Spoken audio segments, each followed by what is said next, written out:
2 जून 1988 रोजी हे जग सोडून गेलेले राज कपूर यांची आज जयंती. त्यांच्या जयंतीनिमित्त चला त्यांच्या काही प्रेमकथांवर नजर टाकूया. तर राज कपूर यांचा जन्म 14 डिसेंबर 1924 रोजी बॉलिवूडचे ज्येष्ठ अभिनेते पृथ्वीराज कपूर यांच्या घरी झाला. त्यांना आयुष्यात अनेकदा प्रेमाच्या आजाराने ग्रासलं होतं. राज कपूर यांचा मुलगा ऋषी कपूर यांनी त्यांच्या खुल्लम खुल्ला या आत्मचरित्रात वडिलांच्या कथित अफेअर्सचा उल्लेख केला होता. चला त्याची आज आपण माहिती घेऊया.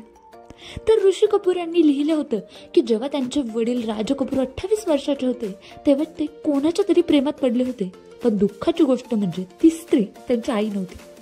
ऋषी कपूर यांच्या म्हणण्यानुसार त्यांची गर्लफ्रेंड दुसरी कोणी नसून आग, बरसात आणि आवारा या तात्कालीन सुपरहिट चित्रपटामधील नायिका होती.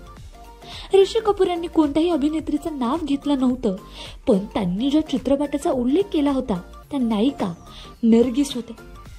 ऋषी कपूर यांच्या म्हणण्यानुसार जेव्हा त्यांच्या वडिलांचे वैजयंतीमाला सोबत अफेअर होते तेव्हा ते मरीन ड्राईव्हवर असलेल्या नटराज हॉलमध्ये त्यांच्या आईसोबत राहत होते. त्यांनी लिहिलं होतं की आम्ही हॉटेलमधून त्रिकूटमधील आमच्या घरी शिफ्ट झालो.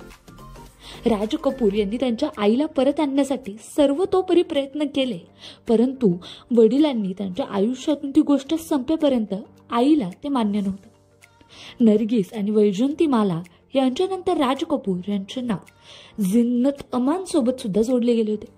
असं म्हटलं जातं की जेव्हा जिन्नत अमानने सत्यम शिवम सुंदरम मध्ये राज कपूर सोबत काम केलं होतं तेव्हा दोघेही खऱ्या आयुष्यात खूप जवळ आले होते.